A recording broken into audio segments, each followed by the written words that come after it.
Welcome to the channel, everyone. If you've been before, thank you for your support. If you're new here, thank you for popping by. And I do believe that we have rotten politics, and I'm not using that as an exaggeration.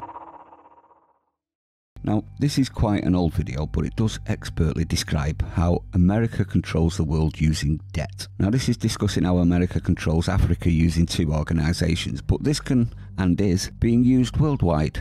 If you had just a handful more organisations, let's watch the video. America's never going to pay its debts. It doesn't have to. Its debts are in its own currency. We can simply print it. The African debt is not in its currency. The African debt is in U.S. dollars.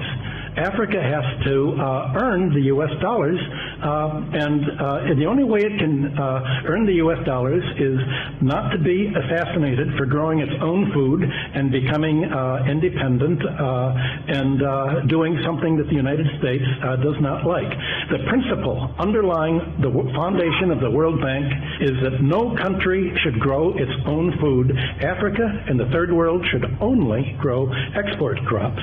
To export, in order to have an oversupply of cocoa and other tropical raw materials, to keep down the price, they must buy their grain from the United States or Europe, so that if they do something that we don't like, we can do what America tried to do to China in the 60s. We can sanction them. We can say, we're going to starve you. We're going to not export any grain to you.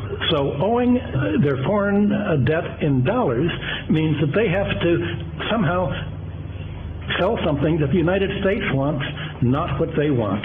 I think the most evil organizations in the world today are the World Bank and the International Monetary Fund. So there you have it. The World Bank and International Monetary Fund both pay loans in US dollars. That way the US can dictate to nations, or you can't pay your debts. And we know what happens then, don't we? Now, the other organisations that I think this applies to is all of the bureaucratic, kleptomaniac, tyrant, unelected organisations. You know, things like NATO, the UN, the EU, WEF.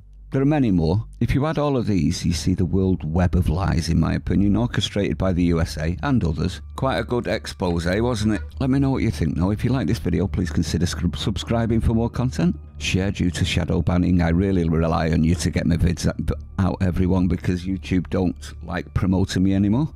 And thank you for reaching the end. See you again soon.